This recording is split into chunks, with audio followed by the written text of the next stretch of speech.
Paris, 1857. O professor francês Hippolyte Léon Denisard de Rivail, de 53 anos, estava prestes a colocar um ponto final em seu mais novo livro quando se viu tomado por uma dúvida: usar seu nome de batismo ou recorrer a um pseudônimo. Sua mais nova publicação, O Livro dos Espíritos, nada tinha a ver com os mais de 20 livros didáticos, de física, química e matemática, que ele já tinha escrito e eram adotados em escolas e universidades. Foi quando Rivail se lembrou de que, em uma das muitas sessões mediúnicas de que participou, um amigo espiritual de vidas passadas de nome Zéfiro havia dito que, na época do imperador Júlio César, entre 58 e 44 a.C., ele tinha sido um líder druida na sociedade celta. Seu nome: Allan Kardec. O recurso do pseudônimo tinha a vantagem de não expor Rivail numa época em que, embora a heterodoxia religiosa fosse tolerada, sempre se corria riscos, explica Mary Del Priore, doutora em História Social pela Universidade de São Paulo, USP, e autora de Do Outro Lado a História do Sobrenatural e do Espiritismo, Planeta, 2014. Era também uma forma de proteger sua carreira editorial, sem dar chance de retaliação por parte de instituições de ensino religioso que tivessem adotado seus manuais. Kardec levou quase 2 anos para concluir o Livro dos Espíritos. Em momento algum, se considerou o autor da obra. Na melhor das hipóteses, era apenas seu organizador. Não por acaso, a folha de rosto da primeira edição estampava a frase: escrito e publicado conforme o ditado e a ordem de espíritos superiores. Para realizar as entrevistas com o além, Kardec conheceu e fez amizade com mais de 10 médiuns, termo criado por ele para designar os intermediários entre os vivos e os mortos. Suas mais assíduas colaboradoras eram as irmãs Julie e Caroline Baldin, de 14 e 16 anos, e Ruth Jaffe, de 19. Quanto aos amigos invisíveis, eram incontáveis: o filósofo grego Sócrates, o apóstolo e evangelista João, o cientista americano Benjamin Franklin. Por ser inaugural, considero o Livro dos Espíritos, no formato de perguntas e respostas, a mais importante obra de Kardec. As perguntas correspondem ao papel dele na publicação. Já as respostas são atribuídas a espíritos superiores. Para os adeptos de Kardec, o livro é, literalmente, um dos espíritos, explica Emerson Giumbelli, doutor em Antropologia Social pela Universidade Federal do Rio de Janeiro, UFRJ, e pesquisador do Núcleo de Estudos da Religião, NER, da Universidade Federal do Rio Grande do Sul, UFRGS. O Livro dos Espíritos foi lançado no dia 18 de abril de 1857 e, em apenas 2 meses, vendeu todos os exemplares da primeira tiragem. 3 anos depois, uma segunda edição, revista e ampliada de 501 perguntas e respostas chegou às livrarias. Logo, a doutrina espírita despertou a ira da Igreja Católica, que considerava a necromancia, a suposta arte de adivinhar o futuro por intermédio dos mortos, um pecado mortal. Por essa e outras razões, jovens médiuns eram internadas em hospícios e adeptos do espiritismo ameaçados de excomunhão. No dia 9 de outubro de 1861, a intolerância chegou ao ponto de o bispo de Barcelona, Antônio Palau Y Termens, ordenar que 300 exemplares da obra fossem queimados em praça pública. Mas, apesar dos pesares, Kardec procurava não se abater. Encontrava consolo no relato de leitores do mundo inteiro que atribuíam a seu trabalho o fato de não terem tirado suas vidas em momentos de desespero. Afirmavam que só desistirão do suicídio por terem lido o Livro dos Espíritos e entendido que a vida continua através dos tempos. E mais, que cada existência seria uma chance de evolução. Uma chance que não deveríamos desperdiçar, afirma o jornalista Marcel Souto Maior, autor de Kardec a biografia, Record, 2013, que deu origem ao filme homônimo, escrito por L.G. Bayon e dirigido por Wagner de Assis. Com Leonardo Medeiros no papel título, Kardec tem estreia confirmada no dia 16 de maio.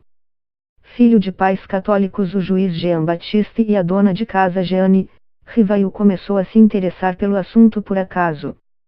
Ouviu falar do fenômeno das mesas girantes e, movido por curiosidade e desconfiança, resolveu investigar. Estava convencido de que, por trás das mesas que se erguiam do chão e se moviam em todas as direções, encontraria fios, ins ou roldanas. Só acreditarei se me provarem que uma mesa tem cérebro para pensar e nervos para sentir, fez Troça. Em maio de 1855, Rivail saiu da casa de uma senhora chamada de Plaine Maison completamente atordoado. Não conseguira desvendar, por meio de truques secretos ou traquitanas escondidas, o sobe e desce das mesas. Mesmo assim, não desistiu. Passou a investigar outro fenômeno, ainda mais intrigante, os cestos escreventes. Encaixado no fundo do cesto, com a ponta virada para baixo, um lápis respondia às perguntas formuladas pelos convidados em folhas de papel numa dessas sessões. Em 30 de abril de 1856, a cesta se voltou para Rivail e, como se apontasse o dedo para ele, o lápis escreveu uma mensagem enigmática: "És o obreiro que reconstrói o que foi demolido", relata Marcel. Era deixa para Rivail começar a organizar o que viria a ser o Livro dos Espíritos. Não demorou muito para o espiritismo kardecista cruzar o Atlântico e desembarcar no Brasil. Por aqui, Kardec conquistou inúmeros aliados. Dois dos mais importantes são o educador francês Casimir Liéutard, que traduziu para a língua portuguesa, em 1860, Os Tempos São Chegados, a primeira obra espírita impressa no Brasil, e o jornalista brasileiro Teles de Menezes, que fundou, em Salvador, o primeiro centro espírita do Brasil, o Grupo Familiar do Espiritismo, em 17 de setembro de 1865, e o primeiro periódico espírita do país, o Eco do Além-Túmulo, em 8 de março de 1869. Por sua inteligência aguda, bom senso extraordinário e alma caridosa, quem merece o título de Allan Kardec brasileiro é o Bezerra de Menezes, aponta Marta Antunes Moura, vice-presidente da Federação Espírita Brasileira, FEB, referindo-se ao médico dos pobres que, reza a lenda, teria doado seu anel de formatura a uma mãe para ela comprar remédios para o filho adoentado. Outro nome de destaque na consolidação do espiritismo no Brasil é Francisco Cândido Xavier, o Chico Xavier. Em 1932, aos 22 anos, lançou seu primeiro livro, Parnaso de Além-Túmulo, antologia de 259 poemas assinados por nomes como Castro Alves, Olavo Bilac e Augusto dos Anjos. Até 2002, quando morreu aos 92 anos, psicografou 459 títulos e doou os direitos autorais de todos eles, com um registro em cartório, para obras assistenciais e 10.000 cartas. Algumas delas chegaram a ser aceitas como prova em tribunais. Inspirado na noção de santidade católica, Chico Xavier adotou votos monásticos como modelo de conduta e espiritualidade. Assim, ele se tornou referência moral não só para médiuns, como também para os demais adeptos da doutrina. Essa construção do estilo brasileiro de ser espírita, marcadamente católico, é o que chamo de espiritismo à brasileira, explica Sandra Stoll, doutora em antropologia social pela Universidade de São Paulo, USP. O rastro de perseguição que a doutrina de Kardec sofrera na Europa logo chegou ao Brasil. Já em 1874, o Jornal do Comércio acusava o espiritismo de produzir loucos, uma epidemia pior que a febre amarela, dizia um artigo da época. Em 1881, o bispo do Rio de Janeiro, Pedro Maria de Lacerda, publicou um manifesto em que chamava os seguidores de Kardec de possessos, dementes e alucinados. Naquela época, o Brasil vivia sob os ditames do Império, que tinha o catolicismo como religião oficial. Mas, mesmo com o advento da República, a partir de 1889, a perseguição não cessou, relata o sociólogo e advogado Mauri Rodrigues da Cruz, presidente da Sociedade Brasileira de Estudos Espíritas, SBEE. Os ataques sofridos não arrefeceram o movimento espírita brasileiro. Pelo contrário, fortalecerão a união de seus membros em torno da defesa da liberdade de culto e da consolidação do espiritismo no país.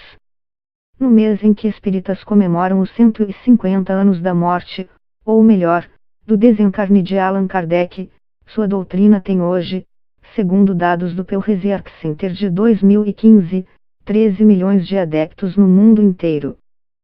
Só no Brasil, são 3,8 milhões.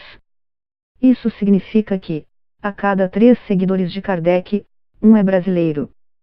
Com isso, o maior país católico do mundo, com 123,4 milhões de fiéis, segundo o censo de 2010, passou a ostentar outro título, o de maior nação espírita do planeta.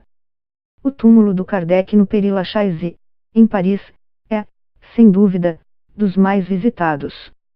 A qualquer dia e horário, há sempre um brasileiro acendendo velas ou depositando flores no mausoléu, afirma Reginaldo Prandi, doutor em Sociologia da Universidade de São Paulo, USP, e autor de Os Mortos e os Vivos, 3 estrelas, 2012, referindo-se ao cemitério francês onde estão sepultados, entre outras celebridades, o escritor Oscar Wilde, o músico Frédéric Chopin e o roqueiro Jim Morrison. A prática da caridade ajudou o espiritismo a ganhar força no Brasil. Ainda hoje, centros espíritas organizam bazares, recebem doações de alimentos e distribuem agasalhos no inverno. O sucesso do espiritismo no Brasil, onde tem mais seguidores do que na França, pode ser explicado, ainda, pelo processo de religiosificação da doutrina no país. Essa é a opinião de Célia Ribas, doutora em Sociologia pela Universidade de São Paulo, USP, e professora do Departamento de Ciências Sociais da Universidade Federal de Juiz de Fora, UFJF. Se, na terra natal de Kardec, o espiritismo tinha caráter majoritariamente científico ou filosófico, no Brasil, ganhou o status de religião. Ao reforçar o caráter religioso do espiritismo, seus primeiros adeptos, oriundos de grupos socialmente privilegiados, como médicos, políticos e advogados, viram nisso uma forma de legitimar sua existência em solo brasileiro e escapar do Código Penal de 1890, que estabelecia punições, como multa e detenção, para quem praticasse o espiritismo, explica a socióloga. Dados do último censo apontam que, entre 2000 e 2010, o número de espíritas no Brasil cresceu 65%, passando de 2,3 milhões, algo em torno de 1,3% da população, para 3,8 milhões, cerca de 2%. Mas, se o número de fiéis é de 3,8 milhões, o de simpatizantes, segundo a Federação Espírita Brasileira, FEB, pode chegar a 30 milhões. Muitos não se assumem como espíritas porque são católicos ou porque não enxergam o espiritismo como religião, explica Célia Ribas, da UFJF. Há também aqueles que vão aos centros atrás de alívio para alguma aflição pontual. É o que chamamos na sociologia de religião de clientela, um tipo de religiosidade de serviço que não cria vínculos. Mesmo tendo crescido tanto, o espiritismo continua a ser uma confissão minoritária no país. Em número de adeptos, está atrás de católicos, 64%, e evangélicos, 22%. São a maioria da minoria, define o sociólogo Reginaldo Prandi, da USP. A doutrina espírita não está preocupada em fazer proselitismo ou converter ninguém. Está interessada apenas em fazer o bem e praticar a caridade.